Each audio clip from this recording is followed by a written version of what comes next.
All right, so in this segment, we're going to cover blocking the body. We're going to do so with Noriko. All right, so Noriko is going to step out into a fighting stance. The strike is going to be coming to the outside of the body, right, to the ribs. So what she's going to do here is, believe it or not, as simple as it's going to look, is very effective. She's going to take her elbow and just really bring back, and she at the same time do a oblique crunch, just slightly. Not a overt movement, because whenever you're blocking, it really is, once you feel the contact, you go back to your regular stance. You don't want to stay there, all right, unless you feel there's a whole bunch of punches coming towards you. All right, so from her fighting stance, as the strike is coming around, she literally just drops the elbow right back to her side, slight crunch, and notice the arm itself didn't move, right?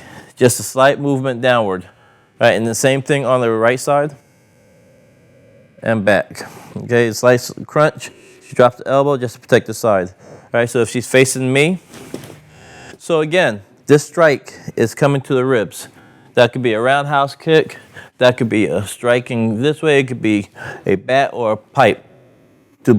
As opposed to having the ribs exposed, especially in this case, you can see how petite Noriko is.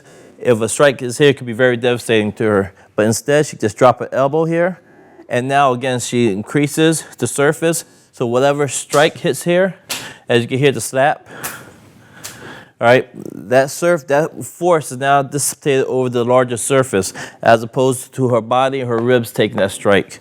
All right, and she contracts, and here goes the strike. And she goes right back. As soon as the strike hits, she goes right back to natural stance. And the same thing on the opposite side. If I'm striking this way, she just slight crunch, elbow drops down to protect her.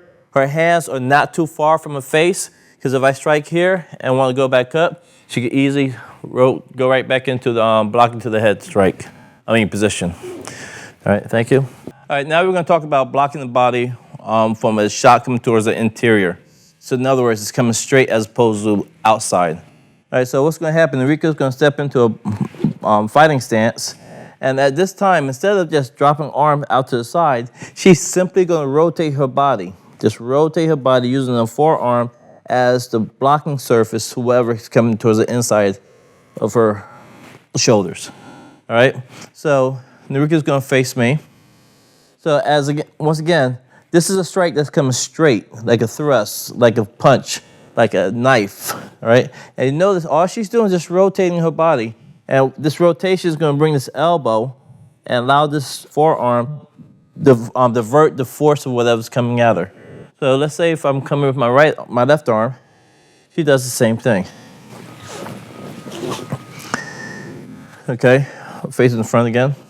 So what you'll notice here is, yes, in many different martial arts, there's many different ways to do blocks, all right? Japanese, Chinese, it doesn't matter.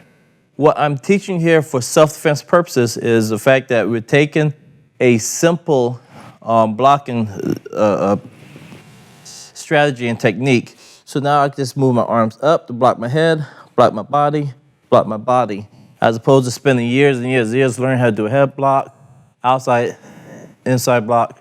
This is just a real simple way to learn how to block quickly that you can utilize on the street. This will conclude blocking to the body.